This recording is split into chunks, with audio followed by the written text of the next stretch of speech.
Hello everyone and welcome to another episode of Polar Opposites. I'm your host, Nam's Compendium, and joined with me is my good friend and co-host, That Boy Aqua. Hello. It feels very good to do another episode because it feels very real and professional now. Yes.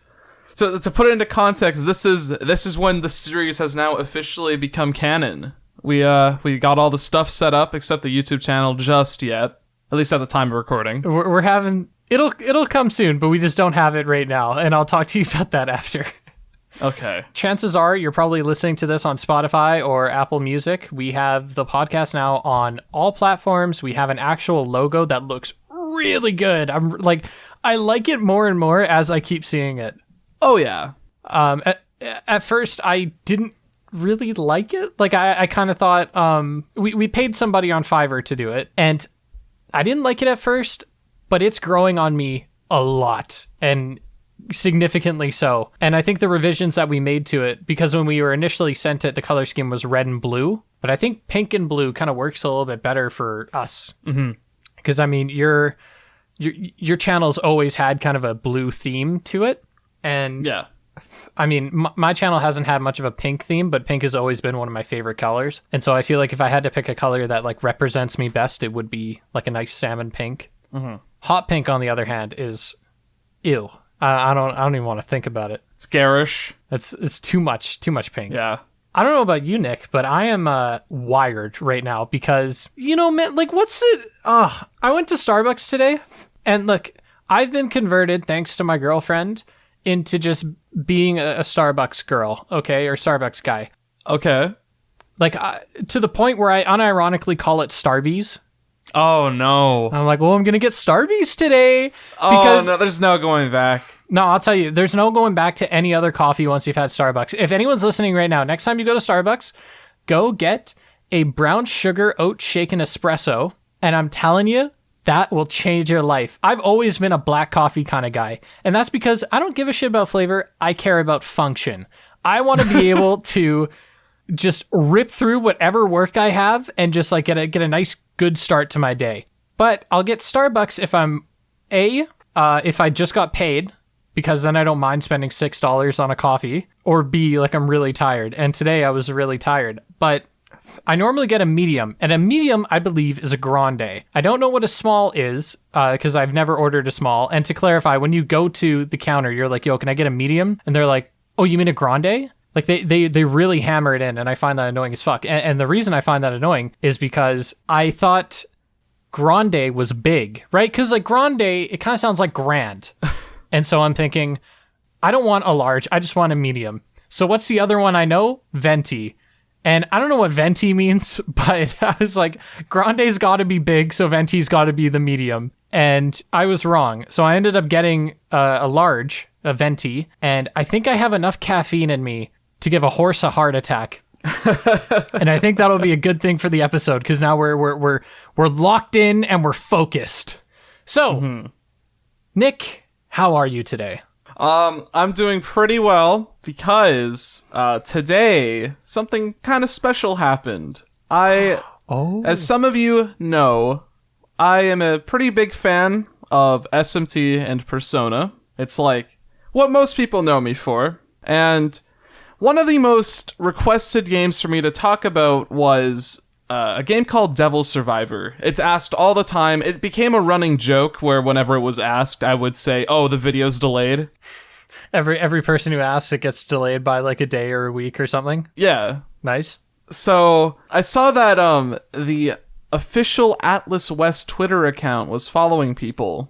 And in a bit of a cheeky, backhanded way, I said, okay, if Atlas West follows me on Twitter, I will play Devil Survivor. And I said that, and then I woke up in the morning, and there it was. I got followed by the official Atlas West Twitter account, so now I have to play Devil Survivor. Is that your first verified Twitter account that follows you? I believe so. That's so cool. It might be, but it's really surreal that my channel's reached the point where at least the West Branch, whoever is in charge of that, knows who I am. Yeah, and they've had to have seen your videos. Like, your Persona 4 video has like 500,000 views. Like, those aren't little kid numbers. Yeah. That's good stuff. What are you working on currently? Currently, I'm working on a Persona Q2 video. I finished writing the script, and, should I mention the story? Yeah. Wait, is there going to be spoilers? No, I mean the story of what happened when I was writing it. Oh, yeah, go for it. I don't know what story. Yeah, like... All right, just go for it. Yeah, so recently I purchased a laptop because I've been wanting to write outside my house. I've come to the realization that I get distracted very easily on my main computer. Mm-hmm. Since I can easily load up games, get on the internet and all that shit. So I got a laptop, and I found a very nice local park. It has a great bench with a table right by a river. Super nice. I've been going there for the past couple days while I was writing. I know the story you're talking about now. You know the story I'm talking about now, because I told you about it right when it happened. Should we establish the context around why this is so funny? Yes. Okay. So when Nick gives me a call, and he's like, yeah, I just bought this laptop it was $250. It was on sale. It was half off. Yeah, it was just meant to be I just want to write and check emails kind of thing. Because me and Nick are similar in that we get distracted when we're at our computers, because I have every game I could ever want on my computer, and I've Discord, Twitter, everything there. But on my laptop that I primarily use for school, I can't really play games on there. And so it's easier when I have a device that is strictly used for work and nothing but work. It feels like when I use a laptop, I can get in the zone a little bit better. And one thing that Nick and I were talking about is that we wouldn't want other people to look at what we're writing. Because even though I think our job is really, really cool, from the outside looking in, it is the most lame job ever.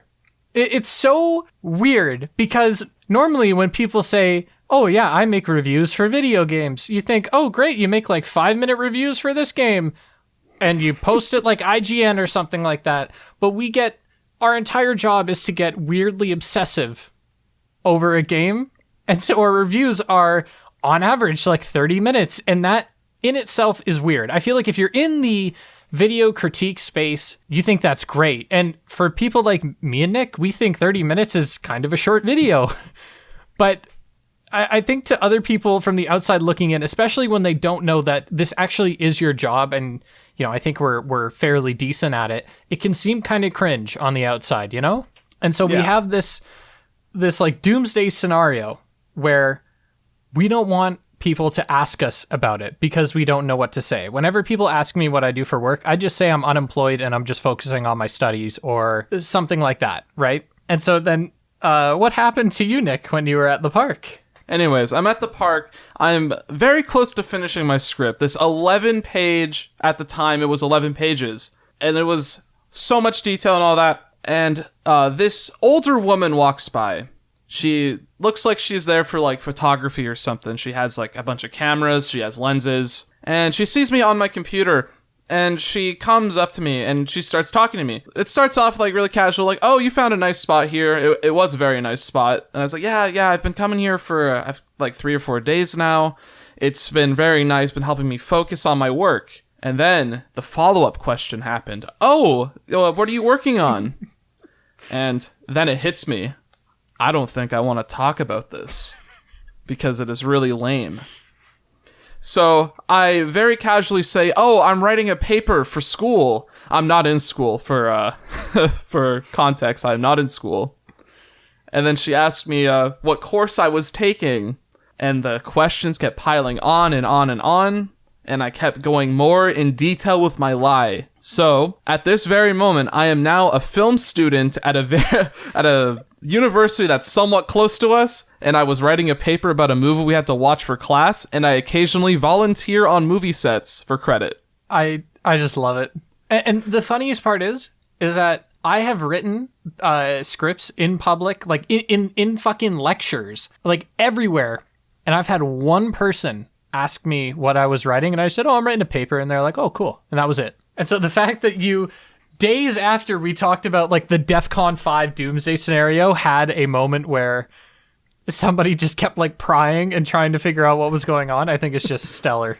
Yeah, and our friend Tony, I told him about what happened after it happened that night, and then he said, I should have just told the truth, except gone into excruciating detail about it. like he said, like, oh yeah, you should have told her exactly what it was, and like try to like go into so much detail so that they get really confused and leave. You know, I don't even know if that would work. I don't think that would work. I think that would embarrass me. Yeah. Like, that was like, I was at a local Wendy's with my friend Tony. Different from our...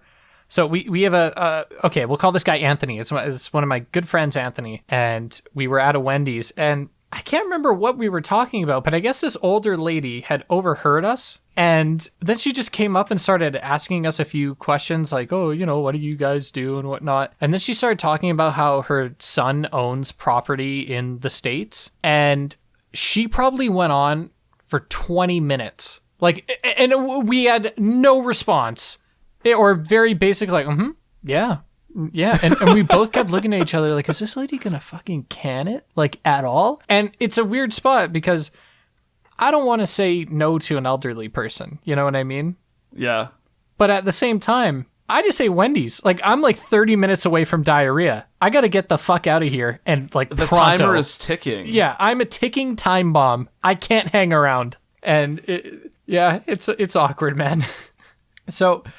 Further question before we get into the main topic of today's episode. Is there any news that you want to talk about, Nick? Anything gaming related that you just kind of want to share your thoughts on? Well, I would like to quickly mention Sonic Frontiers. Woo! Because a couple weeks ago, we recorded our Sonic the Hedgehog podcast episode.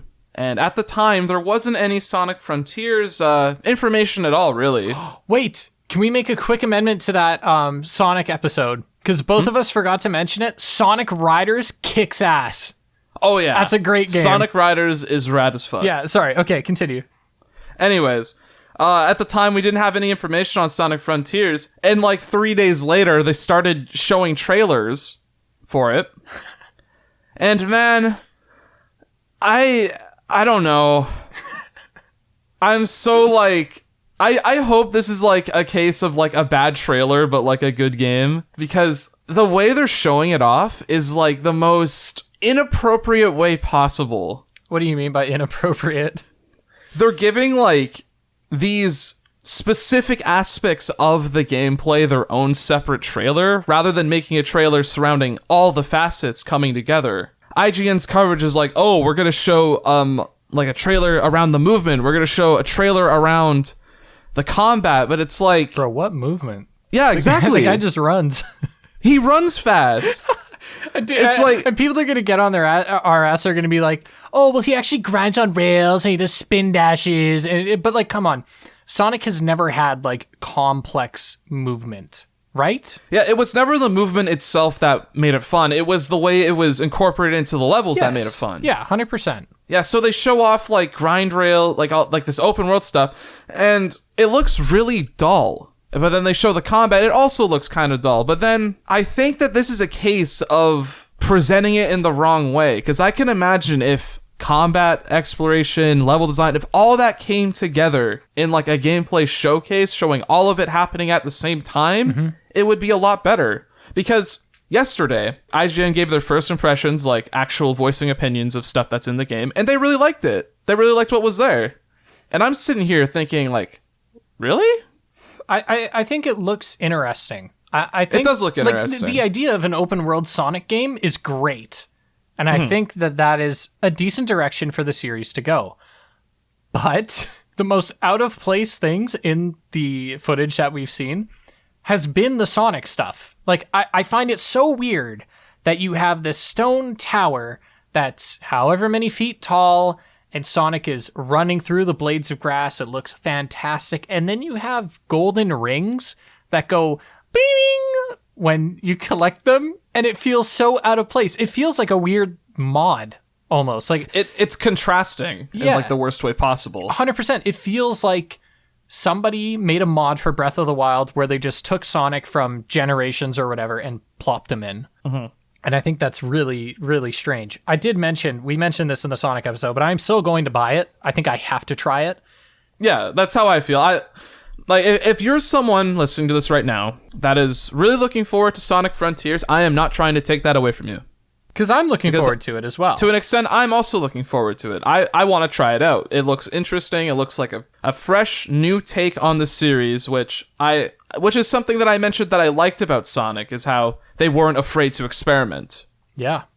And I just hope it turns out well. Yeah, and this feels like another experiment. And it could go well, or it could go horribly wrong, as it has so many times in the past. Little piece of news I want to bring up is, and this is like hot off the press, mind you, this happened today. Really? Have you been keeping up with the situation between Actman and Quantum TV? Not really. So Quantum TV is a guy who makes TV reviews, or just, tech reviews, but as the name would imply, he does a lot of TV and monitor stuff. And he happened to make an Elden Ring video, and he just sort of said that he didn't like the game. I haven't seen the original video, but Actman, a gaming YouTuber who makes like video essays and reviews and whatnot, he made a video talking about the worst Elden Ring takes he could find. And one of them was Quantum TV's review. And despite the video being very much under fair use, like, I mean, I don't know anything about the court of law, but from what I know of fair use and copyright on YouTube, I would say it was perfectly within fair use. He showed enough of the clips of his video to give context, but not so much as to prevent the user from going to watch it on their own, if that makes sense. And Quantum TV gave him a copyright strike. And Actman felt this was unfair, tried to appeal it. And then to make a long story short, Quantum TV goes like on a rampage. He figured out the Actman's like full name, address, and whatnot, and contacted his mother and like threatening his mother. Like this guy just went like psycho mode, right? Mm-hmm. And then Actman makes multiple videos explaining that this should not be allowed to happen, and he should not be allowed to abuse a copyright system like this. And yet here we are, and it sucks. Basically, YouTube had sided with Quantum TV and said he can keep his copyright strike, yada yada. And then somehow, and again, I'm leaving a lot of things out. This is very abridged because I don't want. This is a rabbit hole. Like, this is a whole episode we could go into.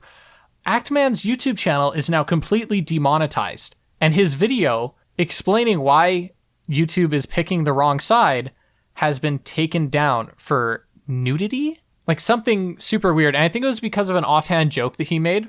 But based on the context of the joke, it wasn't that bad. Like, it seems like this is they're trying to like throw the book at him kind of thing. Yeah. And so his channel is currently demonetized, and rumor has it his channel could get deleted. And I don't even know what to say. I think this is fucking insane. Because this is a man's livelihood. You know, say what you want about an individual video. I think honestly, the one video getting demonetized or something like that is bad, but the Streisand effect is going to come into play so hard that it's going to make Quantum TV look even worse. And so the silver lining is that even though, yes, it's bad that a video got taken down or demonetized or something like that, it's going to bring so much more awareness because all of the news outlets like Scares, Keemstar, Review Tech USA, they're all going to be talking about it yet again. It's going to reach more eyes, and people are not going to forget about this, yada, yada. But now that his livelihood is being threatened, and I mean, worst of all, the guy's birthday is tomorrow as of recording this. We're recording this on the 8th. His birthday is tomorrow, and there's a chance he could wake up tomorrow, and not only his source of income, but like everything he's worked towards over the last God knows how many years. And if I'm correct, he's been around a long time. It's just gone, deleted. And I think I speak for both of us when I say that is a YouTuber's worst nightmare. Yes. My channel is my baby. Like, and if something happens to it, I wouldn't even know what to do with myself. And so I can't imagine having someone like him, because it's even worse with someone like him, because I think he has over 1 million subscribers. Yes. And so not only is that a lot of work, and I'm sure he takes a lot of pride in that, that's a very stable job. Mm-hmm. He must be very comfortable. I think you and I are at stages in our YouTube careers where we're not comfortable yet. Not quite, no. I can't just post anything and expect it to get views and expect it to do well and just be okay with that. And when I say anything, I obviously mean anything within our niche. I could review any sort of game and expect it to do all right. Or sorry, I can't do that quite yet. I still have to do things that I know are going to do well with my audience, yada yada. Actman, he's the type of person that he has the channel, that audience that wants to see what he puts out, to where he could focus on just enjoying it and putting out what he wants. And I think that's a position that a lot of YouTubers strive for. And so I think it makes it even more tragic that is being taken away from him, because anyone who's made YouTube videos or anyone who is a YouTuber, they know that grind is really long and really tough. And to just, it's really hard. Have it all taken away is I feel horrible for him. And so just for the sake of signal boosting, I know this episode is probably going to get like 10 plays, but you can use the hashtag Justice for Actman on Twitter to send out your thoughts and prayers or best wishes, yada yada. But I just kind of wanted to talk about that because I think that's really messed up, and I think it's scary for other YouTubers, honestly, because me and Nick, we don't use other people's footage aside from each other's. Like, I'll use Nick's footage, I'll steal it all day, every day. But if it's another YouTuber, I won't use their footage. And like, of course, if I absolutely have to, I always credit it. But credit doesn't exempt you from people who are just assholes. You know what I mean? And so it's scary. So now that we've kind of gotten that out of our system, we've set the stage, so to speak. Let's talk about the topic of today's episode, and that is Battle Royales. So, Nick, in the best way you can, describe to me, what is a Battle Royale? It is the modern version of Minecraft Hunger Games. Amen, brother! Woo! I'm so glad you said that. It is. It like, is. It's the same thing. It actually is, and I played... So here's something weird. I'm really into BRs right now, BR Battle Royale, and it took me a while to get into them, which is weird considering how super, super into Minecraft Hunger Games I was. When I was 13, I used to play that all day, every day. That and like TNT Run on Hypixel. Like, I was really into it. Yeah. But yeah, a Battle Royale is just, imagine the Hunger Games, but in this modern Battle Royale, the modern incarnation, it's usually anywhere from 100 to 150 players dropped into a very large map, and you essentially drop down, pick up loot and weapons, last person standing wins, right? Yes, that's the best way I would describe it. That's the general formula most of the main popular ones do. Of course, there are a couple outliers that I would like to talk about at some point. Yes. So outside of Minecraft Hunger Games, what was your first exposure to a Battle Royale? My first exposure was actually PUBG. I never played it, but I knew about it. Mine was the DayZ mod. Really? There was a DayZ mod for it? Or it might have been H1N1? Like King of the Hill? H1Z1? H1Z1. Oh my god, H1N1, that's like the flu virus, right? Yeah, it was H1Z1. And I can't remember if it was H1Z1 or if it was a mod for DayZ. But it was a mod. I remember that, and I remember that was huge. And then PUBG came along, and it got even bigger. And it was the same for me. I had never played it. I just heard of it. I thought it was a stupid thing, honestly. I thought PUBG was stupid because, like, it didn't run on anything. Yeah, and it was very primitive. Oh, yeah. But then a little game came along and really took the Battle Royale concept, I think, to the next step with a certain layer of polish and performance, and it took the world by storm. So much so that it made an appearance in Avengers Endgame, and I think you know which one we're talking about here. So, Nick, what do you think about Fortnite? All right, so Fortnite, that was definitely a journey and a half to actually get me playing it, because I, much like a lot of people, when Fortnite first came out, I never played it when it first came out, like very first early seasons when it first came out. But I heard about Fortnite, I think 2017, 2018. That is when I first started hearing about it. Was that during we'll call it like the Ninja era, where it just absolutely exploded on Twitch? Yeah. Okay, yeah. I think I heard about it around the same time. And I was one of those people that tried to be like super hipster and said, oh, Fortnite sucks, blah, blah, blah, just because it was popular. And it was like this... Oh, I was just going to say, I think a lot of people were like that, including myself. Oh, yeah. And that's something I've been trying to work on, even like to this day, is to not... I think when something gets too popular, I don't know what it is about me, but I kind of like distance myself from it. And I don't know why, but I've been trying so much harder to be more open-minded about stuff and think, well, it must be popular for a reason. But yes, I was in the exact same boat. And Nick, what was the first Battle Royale that you actually played?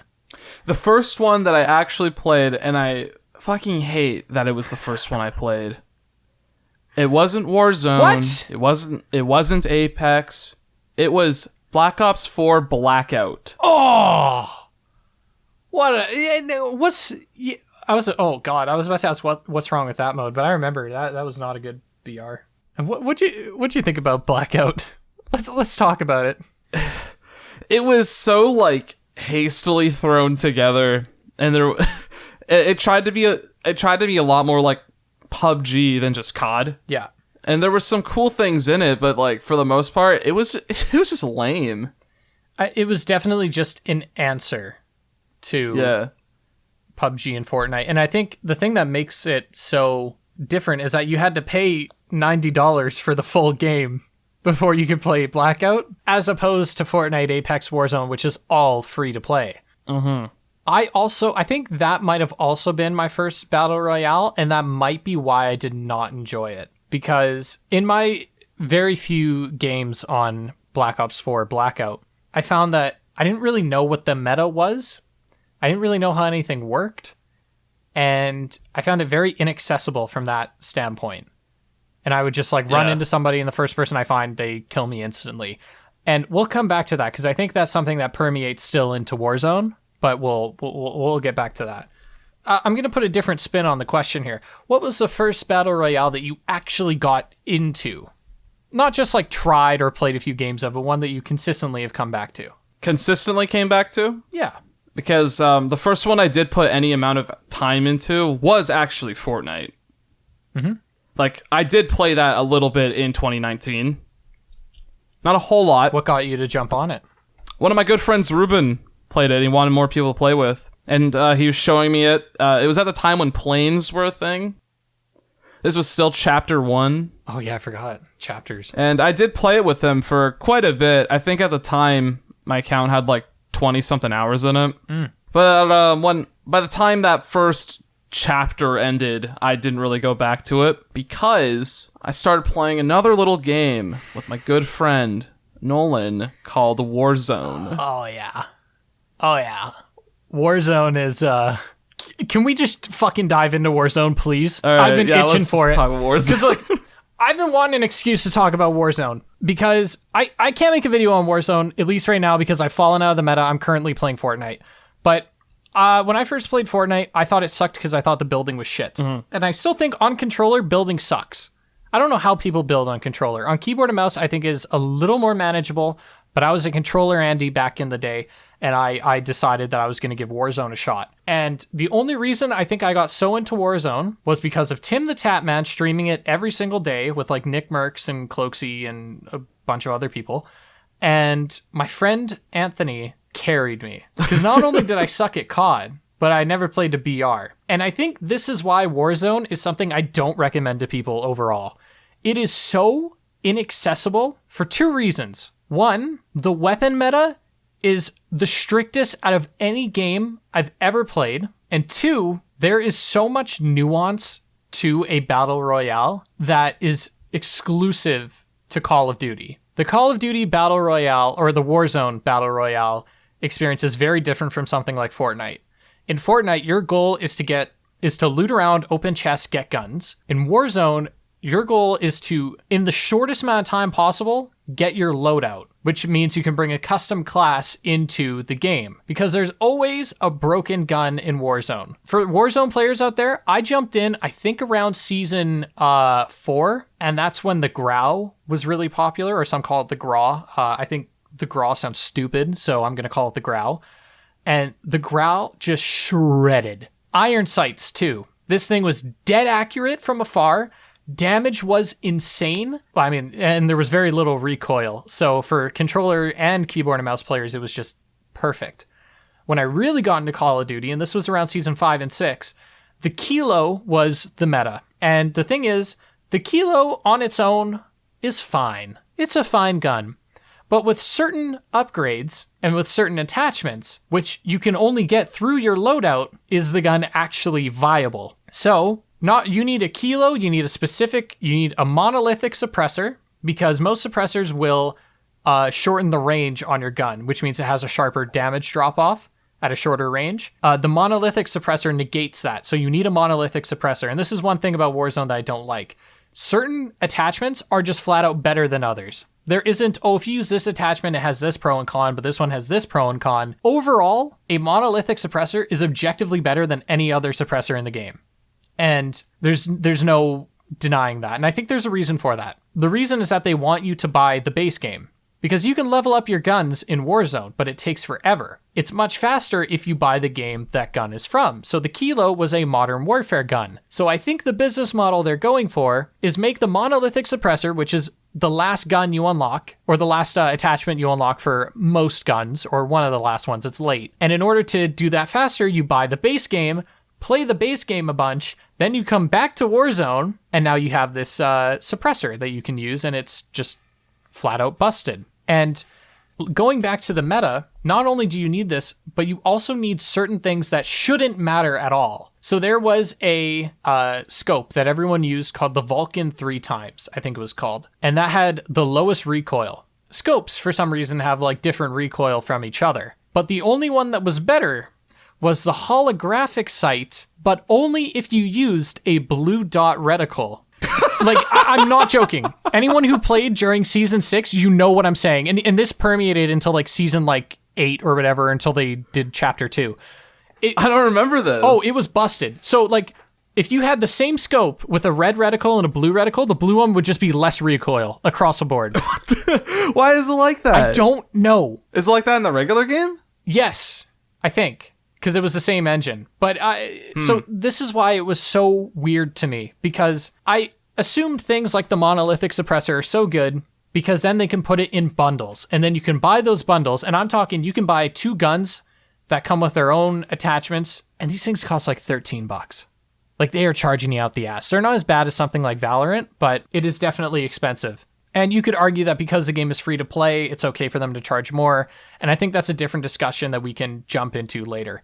But I think the reason they made these late gun attachments so good is so they could make you buy the bundles. And so the problem with Warzone, I find, is that the meta is so inaccessible because you need to either grind the game like hell or you need to spend real money. And the issue is that when everybody knows what the meta is, you don't have a choice. You cannot get by with just any old gun, unless you're like really good at the game. But then that goes in to a different issue with Warzone, which is the skill-based matchmaking is really, really loose compared to regular Call of Duty. Regular Call of Duty is if you perform okay in a match, like you do good enough, like your KD is positive, the next game you're going against fucking FaZe. Like, they immediately jack you up there. And then once you lose, they jack you back down. If you lose twice in a row, you're playing with like literal bots for a game. But in Warzone, it takes so long for your matchmaking to catch up to you. And so there were a lot of points where I would just lose game after game after game after game, getting killed, within the first minute. And then you just get in these bot lobbies and then you start winning and winning and winning and winning. And then you get pushed right back down. And there's another issue where the matchmaking overall is kind of broken. But the reason I bring this up is to say on the flip side, Fortnite's matchmaking I find is really good. I agree. I think, yes, you can tell it's skill-based, and yes, you can tell, like, if you win a game, the next lobby you go into is going to be a lot harder. But it feels like if I just get shit-kicked, like, 2 games in a row, it immediately adjusts me. And then I'm back to, getting a couple of kills and then dying. You know what I mean? And I think I want to transition to Fortnite now. But before I do, Nick, what are your thoughts on Warzone? Because I think we had an interesting dynamic when we played. Because I knew basically everything about the game at the time inside out. And you not only didn't really know like the meta of the game, but you also didn't have any custom classes or meta guns that you could rely on. I did not. Because outside of guns, there's certain perks that you absolutely need. Things like Ghost, so you don't show up on UAVs in the game. There's so much that you need to give yourself a fighting chance. And I also want to ask you about this because I feel like I've been talking for a while and I need to shut the fuck up. So, take it away. All right, so Warzone, I did not own Modern Warfare, the remake. I was strictly playing Warzone on its own, and I think it's the Call of Duty progression that's ingrained inside Warzone's design that kind of holds it back. Because as you said, they want you to buy the base game. They want you to buy Modern Warfare, they want you to buy Cold War. I actually did buy Cold War, specifically for Warzone. Well, but we played Cold War on our own a fair bit. Yeah, we did. Enjoyed Cold War. But like, well, I would be lying if I didn't say that being able to quickly level up guns to get better attachments for meta did not help. Yeah. And because of that, it always felt as though my account had a bit of an unfair disadvantage. Mm-hmm. Because I was only stuck with what I could find in chess, and I was only able to make such limited class choices that it was kind of frustrating at points. And the guns in chess are actually, for the most part, awful. Yeah, they're pretty bad. You open a chest to get armor plates, money, and that's about it. Yeah. Because you want your custom class as soon as possible. And you also want self-revive as soon as possible. Yeah, that's a big thing. Yeah, so what ended up happening was, because of my disadvantage, I played that game very bitch-like. I would rarely ever want to engage with people. Yeah. Because there was always that thought, it's like, that guy 100% has better shit than me. But if I get lucky and I kill him, I can at least take his gun. But it didn't really happen that much. I want to offer a different perspective, because I did the same thing, and I don't think it's a product of not having the right guns. I think it's just because the game was new. Because for me, I didn't know what I was doing. And Call of Duty is best played like you have a 9-inch dick. Like, you need to just jump in there, no fear, and just send it. And that works like a lot of the times. But that goes against your better instincts. You know what I mean? When you first start up the game, you're like, I don't want to die. I don't want to lose. So I'm going to sit in this corner so I can get 20th place with 0 kills. And that seems like the right way to do it at first, but then the game becomes so boring. Mm-hmm. And I think the best games you and I played were ones where we would get our classes, grab a UAV, find someone on the map, and just charge in.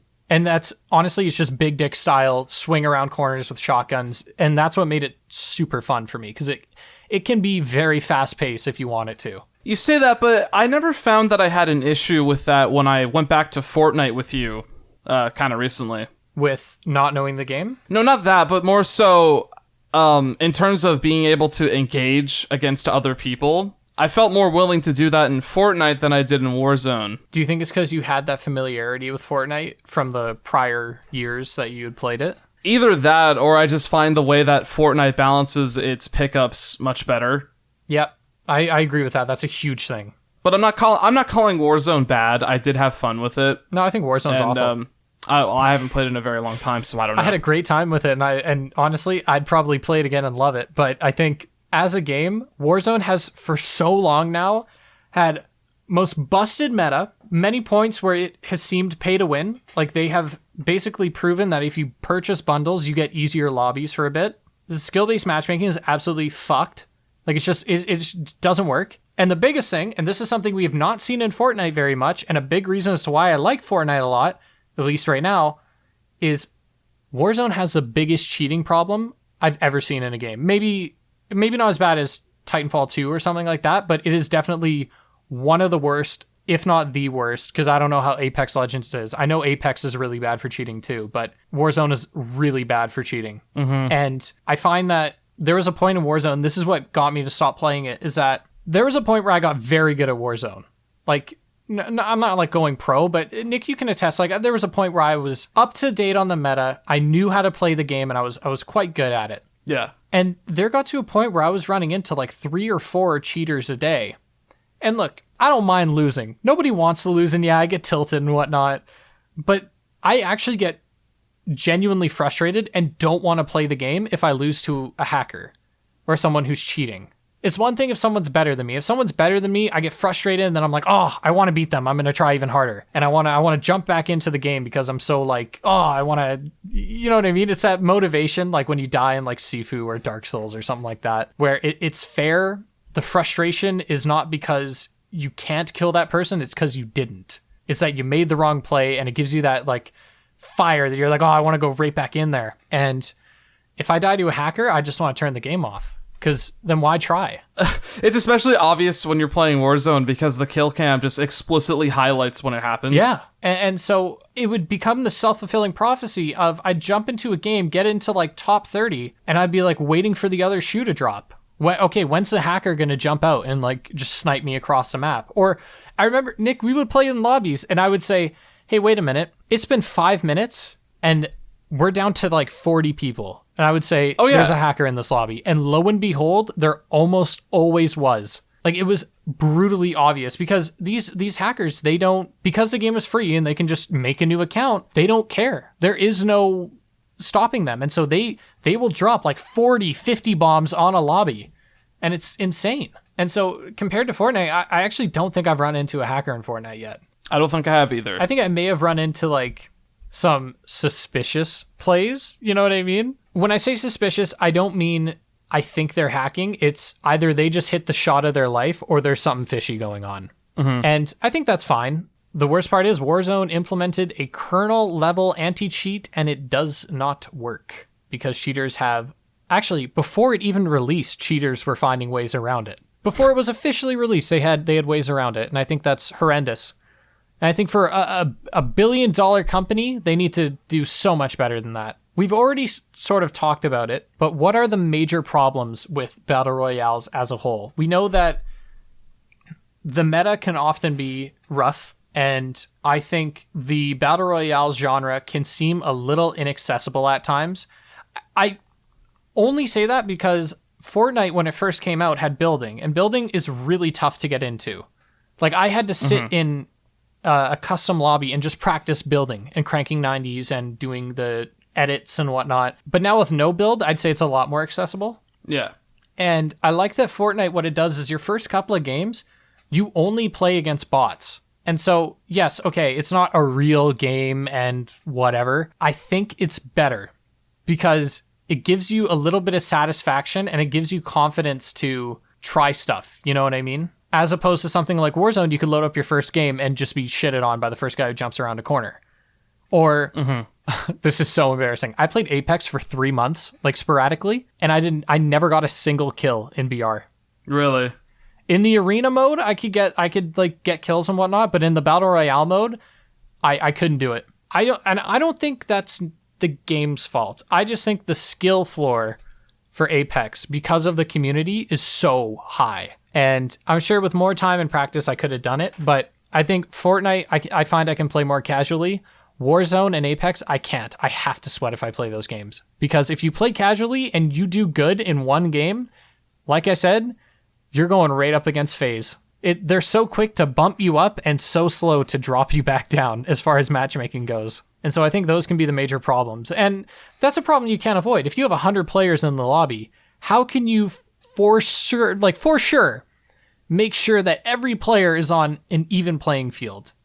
Especially when your Battle Royale isn't the most popular. I think bots are a way to do that.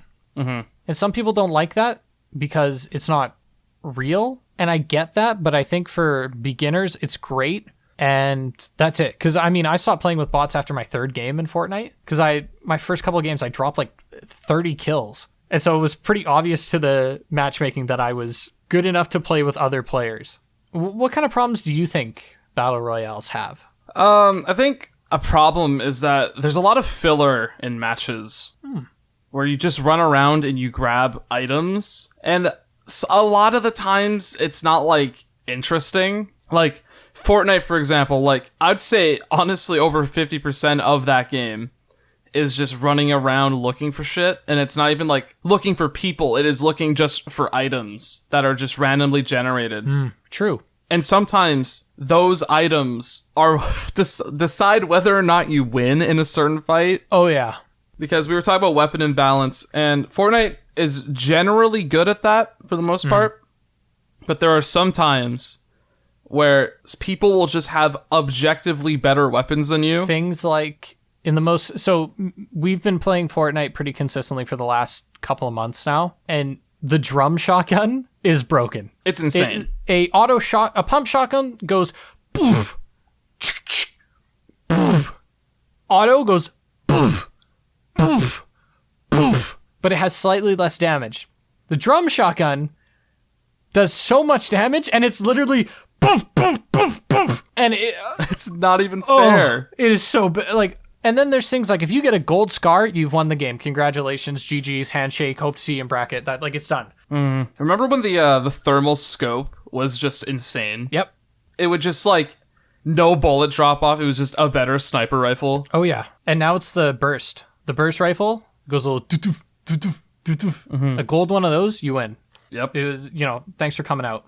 And I guess that is one strength of Warzone is that despite the game being really meta heavy, you can get your loadout in the first minute of dropping. And once you have your loadout, you're set for the rest of the game, more or less. I feel like Warzone games move very quickly if you want them to. Yeah, you can hide in corners and whatnot and take things slow, but if you drop at one of the hot drop locations, I know there's a new map called Caldera, and I've not played on that map, but in, Verdansk, the old map, if you drop Superstore, and you're good enough to beat the other players in there, you could get your loadout and a UAV in a minute. And then you grab a car and you're immediately pushing someone and getting into another fight. You can make it as intense as you want. And Fortnite has something similar in that you can drop tilted towers if you want like a really, I guess, bustling opening. But the problem is there have been many times where I have finished up at tilted towers, killed like 5 people, and all I have to show for it is a white SMG.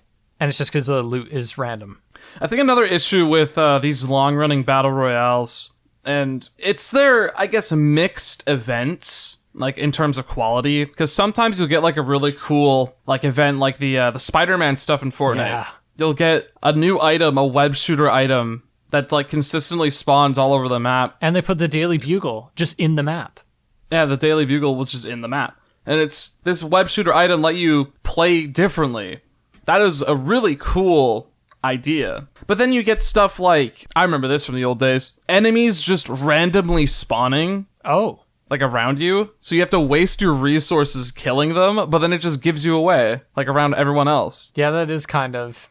Because especially with the Spider-Man gloves, if we heard gunshots, we just swang at it. Yeah. Like we would just bomb rush it. This isn't one of the topics we have listed down, because for any of our lovely listeners, we have sort of bullet points of things we want to talk about. And I just want to ask a little sub question. How do you feel about the monetization of battle royales right now, as far as like free to play? You know what I mean? Like battle passes specifically? Battle passes and the rotating item shop, which, by the way, thanks for reminding me, I gotta check the Fortnite store.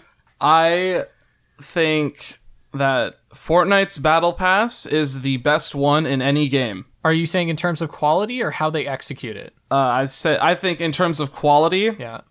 Yes.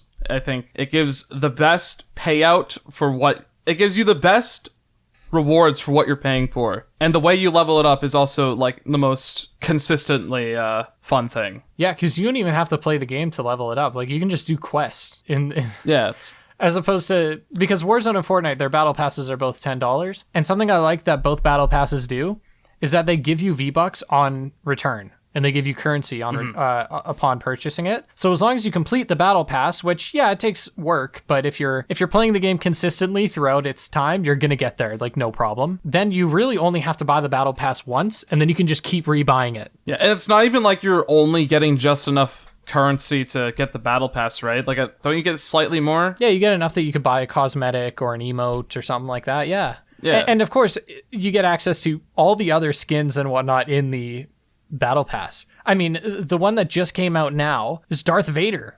The last season was Doctor Strange. The one before that was Spider-Man. Like, those are great rewards, and they have great rewards in between too. And so I think for a free game, I would happily spend $10. And what these battle passes do that I really, really like is that, so the battle pass is based on your level.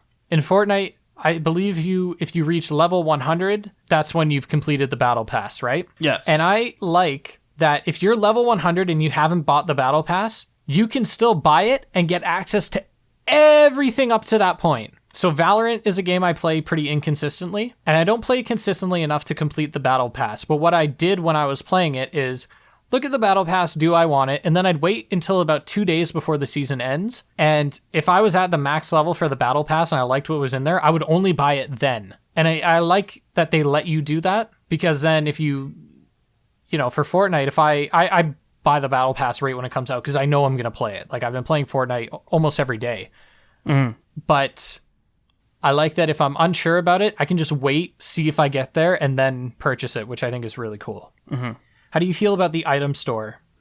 Honestly, I'm not a huge fan of how it does it. Why? Because rotating item shops, all it really does is just get you to open the game. Like, I get that. Like, oh, they want you to check the item store. Oh, maybe play a quick game or two. It's like, I would just appreciate it if everything for at least that week was listed. Yeah. Well, and the other thing, too, is I think they capitalize on the FOMO. Yeah, they do. Absolutely. The fear of missing out. There are so many times where I'm not sure on an emote, and I'm like, but how long will it be before I see this again? And then I usually end up buying it. Or worse, you don't buy something because you think something else will be there the next day. And then you're like, oh, well, what if there's something better the next day? And that's usually what happens. Has the Battle Royale genre reached its peak? What do you mean by that? Okay, one, in terms of popularity, but I was thinking, do you think there is more that can be done? Or do you think that it has been explored enough? I think in its current form, Battle Royales don't really have anywhere else to go beyond distinguishing themselves with certain gimmicks. Like, the core idea of the current Battle Royale feels very derivative at this point. Much like other trends, I think we've sort of reached the apex of it. Haha.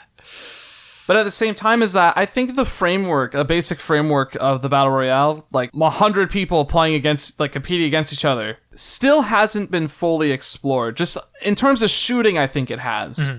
And I say this because occasionally we get something very unique, like Tetris 99. Oh, yeah. That is actually a great point.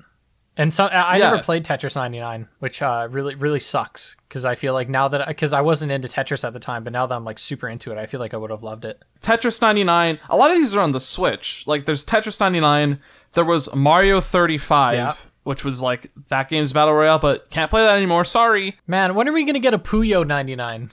That would be hell. Imagine the garbage.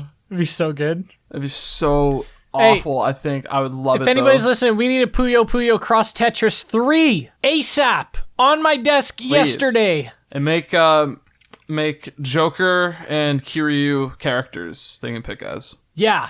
I mentioned Tetris, I mentioned Mario. There was also another one, like, I think it was Pac-Man got one, but after the first week, I don't think anyone plays that one, like, ever. Oh yeah, that might have just been poorly implemented.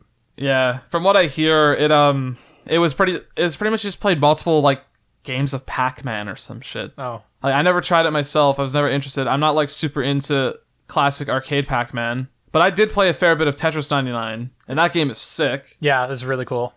So how much longer do you think this model can last? Honestly, I give it a few more years. I think we're gonna hit the point where new ones stop coming out, and only, like, the Titans will remain. Like, Fortnite, I don't think is going away anytime soon. Warzone, Apex, those games are probably gonna still get supported, but we might already be reaching the point where people just aren't excited whenever one gets announced, nor really care to try it out. Yeah. Much like all trends, like, things come and go. Yeah. Sometimes certain icons stay. Like, back in the 90s, the mascot platformer was huge. Like, everyone wanted to be the next Mario. Everyone wanted to be the next Sonic. But that doesn't happen anymore. But the only ones that stay are the most popular ones. And I feel like the 2010s saw a shitload of, you can choose how you approach your play style. Do you want to use That's stealth? like every E3 trailer anyways. Or do you want to use combat? Guns a-blazing. And it's like, we're going to do stealth this time. Yeah. But then we're going to mess up the stealth halfway through the trailer so we can showcase the combat too. And it's like every fucking game has that now. And I'm not saying it's bad. It's just that I've seen enough of it. For example, I've been working on an Assassin's Creed 4 video, and not only am I bitter as hell in that video, and I want to talk about that after we finish this topic, but the reason I love it so much is that it jumps out of the formula. You know, Assassin's Creed has always been like, do you want to go stealth or do you want to go guns blazing? A lot of player choice. But then Assassin's Creed 4 brings all of that, but then throws this naval combat into it that spices it up enough that it feels, even if it feels different, and there are some people who say it's not a true Assassin's Creed game because it's so focused on pirate stuff, it's still a really good game. And I think a lot of people would agree with that because it doesn't have to innovate on what's there. It just has to bring something new. And I think that battle royales need to head in the same direction where, like you said, they've got it down pat. They just got to bring in something new now. Shooters have been nailed, and Tetris has shown that puzzle games can work. Yep. I think more puzzle games, primarily a Puyo Puyo one, please. Oh my god, Puyo Puyo Tetris 99. Please. Just the whole Puyo lobby, Puyo 99. Every 30 seconds it swaps. Oh my god, swap mode? That would be insane. That's hell. This kind of like, we've already talked about this a bit, but let's lead into our final question. What game would you like to see next introduce a battle royale? So we've said Puyo Puyo, or a puzzle game in that vein. And personally for me, this might be an awful idea, by the way. I'm just sort of spitballing. I don't want to say something like Halo because, one, I'm not a big Halo guy, and two, it's still in that shooter area. Mm-hmm. I think if you take a Burnout game, put yourself on a map with 100 other players, and the last one standing, like the last one whose car has not been wrecked, wins, I think that would be awesome. That sounds so fucking rad. Because the coolest part about Burnout games is the takedowns and ramming other cars off the road and stuff. And so what you could do is you can have, you know how the only Burnout game I've played is Burnout Paradise. And I know that's like really bad because there's a lot better Burnout games. But you know how in Burnout games they have gas stations, you can drive into them to repair your car?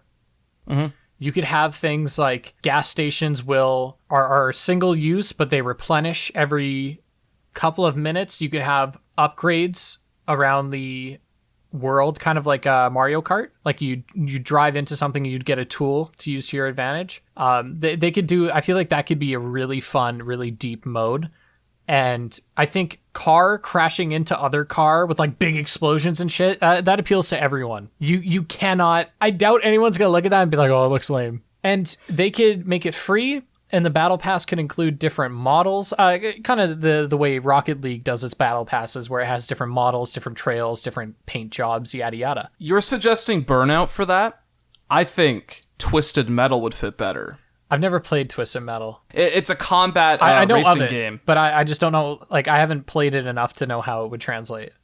I think Twisted Metal might fit that idea a bit more. Maybe that's how they make their comeback. Because I know, like, Sweet Tooth is a clown guy.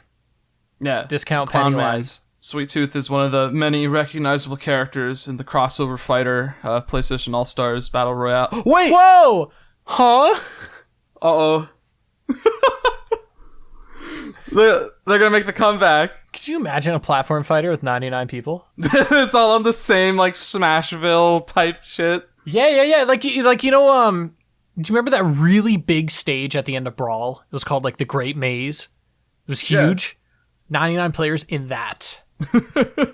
I just wish that when it came to a battle royale, we should find a way to lessen the amount of third partying that happens. For people that don't know, a third party, or third partying as people call it, is when two individuals are fighting on a battle royale video game. And obviously when you fight somebody, you're both going to take some damage. But then a third party, and so just a random individual, will wait until their fight is finished and then jump in and just play cleanup crew and just kill the guy who's so close to being dead already. And they call it the third party because it's you and someone else having a fight, you barely win, and before you have a chance to sort of recoup, a third party comes in and just fucks you.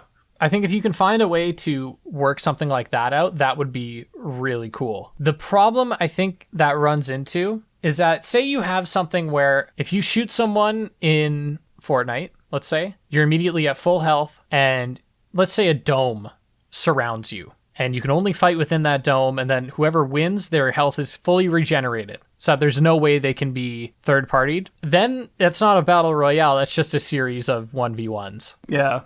And I think that's kind of gets rid of what made the genre itself appealing. Yeah, because the idea is that everyone is fighting around you, and we've had games where we're getting like fourth, fifth partied by people, and it's always so cool when you're fighting someone and you're about to lose, but then some other guy comes in, starts shooting the guy who's shooting you, and then you can heal up, and it's like, those are the best moments. Those are the most intense, thrilling moments in the genre, and I love them. Do you have any closing thoughts on Battle Royales?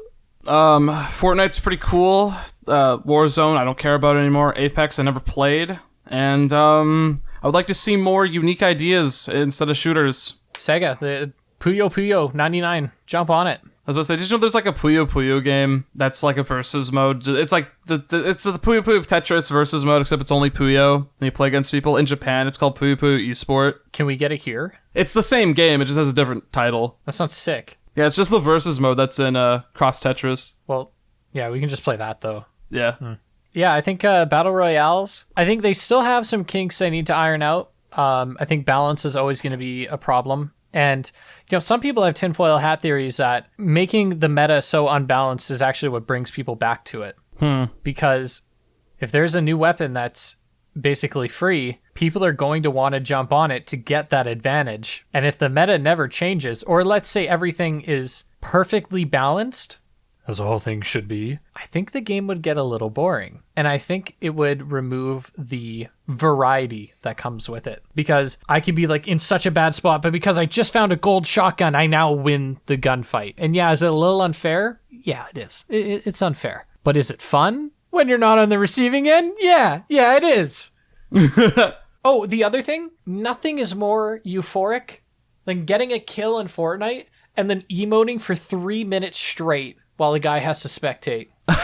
Like, I'm such an asshole. I'll play Fortnite, get a kill. It doesn't even have to be a nice kill, but I'll get a kill and I'll just do the renegade until the person stops. It just has to be a kill. It doesn't even have to be like good. And this is a funny story. So I kill this guy. I walk up to him and I start doing all these different emotes. I only buy the emotes that are like really fucking annoying. So like I'm doing Gangnam Style, the renegade, the saxophone one, the ninja emote, like all these like annoying ones. And then this guy adds me as a friend and joins my party. And what I'm thinking is, does this guy recognize me? Because I've been recognized once in a game before. It was in a game of Valorant. Some guy was like, oh, I love your videos. And I mean, if this guy is by chance listening to that, I'm sorry. I played awful that game because I was so nervous that I got recognized that I couldn't play the fucking game. This guy joins my party in Fortnite and I'm thinking, oh, maybe he recognized me and he's going to be like, yo, Aqua, is that you? No. This was like a 9-year-old and he's like, hey, bro, why you dancing on my body, you little bitch? You're not even good at this game. Hey, fuck you. He was just talking all this shit, and my mic wasn't working. I'm like, ah. He's like, yeah, you little pussy-ass bitch. And then he fucking leaves the lobby. Oh, my God. And I didn't have my shadow play recording, so I don't have any audio of it, but it was quite the experience. Oh, man. I love Fortnite. I feel like I'm going to start hating it more as I get better at it, because I'm going to realize as I better understand the mechanics, I'm going to better understand what's wrong with them. Mm-hmm. But right now, I'm still in that honeymoon phase. Yeah, that's our thoughts on Battle Royales. I know we were very much fixated on Warzone and Fortnite, but I think that's just because those are the most popular ones right now, and it is the ones we've had the most experience with. Was there anything regarding the last few episodes that you want to add, Nick? No, I don't think so. Okay. I want to jump back, actually, to a previous episode. I think it was episode 3 where we mentioned that we wanted some viewer-submitted questions. And so I'll put that out again now, because next episode, Nam's Compendium and we will be interviewing / having a special guest on. His name is Tony For You. The number 4, not the word 4. And if you guys are familiar with his channel, if you're fans of Nick's channel, chances are you're fans of Tony's channel. My people who are from my neck of the woods may not know about him, but he makes a lot of Shin Megami Tensei videos, and they're very good, and he is a good friend of ours. And so if you have any questions you would like to ask him, or us, or anything like that, feel free to, you can @ either of us on Twitter, @ Nam's Compendium, or @ That Boy Aqua. Send us some messages, or if this episode ends up on any platforms where you can leave comments like YouTube or something like that, you can feel free to leave a question there. And we'll also have all of our links in the description of this episode. And I wanted to ask your thoughts on something, Nick, while we're here. How often do you read comments? I check on them every once in a while, and sometimes I will dedicate some time to look through them, but it's not as often as I probably should be doing it. Because I think I'm having the opposite problem where I look at them too much. Really? Yeah, I've been catching a lot of flack recently for very non-issues, if that makes sense. So I found out that Tomb Raider fans, obviously, this is the fourth episode where we bring up Tomb Raider. I found out that they are very defensive of their games. And so I actually, I've been getting a lot of unkind comments, and it basically boils down to, you don't like the game, so I hate you. And I feel like that's been bleeding into my scripts a lot. Like, I feel like I mentioned this a few episodes ago, I think. My Black Flag video is a very bitter one. Like, I just sound tired of, or not like physically tired, but just tired of the fan base. Tired of, like, for example, I'm calling it now. This will be another video where I post it and people are going to read the title and thumbnail, completely misinterpret what I'm saying, and not listen to the first 30 seconds where I make it clear what I'm trying to say, and they're just going to comment and call me a piece of shit and, like, move on, you know? And so I think I just need to stop reading them. But then I feel this moral obligation because I think there are some people in the comments who are very kind and actually want to engage in conversation. And I think, well, I don't want to ignore them, but is it worth basically just being miserable, sifting through all the shit just to get to, like, the couple of nice comments? I want to know what your thoughts are. Honestly, you're always going to run into those people. They're the ones that you can't really reason with. So as dumb as it sounds, it's pretty much just, like, you gotta remember that they're just words on a screen at the end of the day. Yeah. I'm pretty sure these people really don't care. And when I can tell that someone doesn't want to have an actual discussion and would rather just scream and say, "Oh, you're wrong, this blah blah blah," like, "Oh, this, it's actually good, it's actually bad," whatever. If someone clearly doesn't want to have a discussion surrounding the topic in question, I just ignore it. Yeah. Like I'll even say, like, I'll try responding to some of these people. And I even showed you when I did it to another guy. Yeah, and this guy was being so fucking rude to you. Yeah, where at a certain point, I just said, I would love to talk about it. Like, I would love to have a discussion, but if you don't want to have one, then I'm just not going to respond anymore. Yeah, I think I've just been getting too caught up in it lately, because my videos and the stuff I put out, as much as I would like it to not be, it is an extension of myself. It is a product of my love for something, my passion for something, my thoughts on something, and they're, even if they may not seem like it, they're very personal, and I don't take pride in anything nearly as much as I take pride in my channel. And so I think that I'm just maybe getting too caught up into it. And I think there's too much of a disconnect now, because I think my channel's big enough that people are not seeing me as a person, if that makes sense. Because I feel like when I was at 10,000 subscribers, it was like, oh, look at this, like, small dude just, like, reviewing games. Like, because there isn't, like, a check mark next to my name, it must be genuine and it's wholesome. And then even though I'm doing the same thing now, but with just better quality, it seems like people are almost meaner because they're like, oh, he has a lot of subs. And it puts me on this pedestal that I myself am not trying to put myself on, but I literally can't help it. I cannot help if people watch my videos or not. I mean, I guess I could name all my reviews like stinky poop fart, and that would probably affect my numbers, but you know what I mean?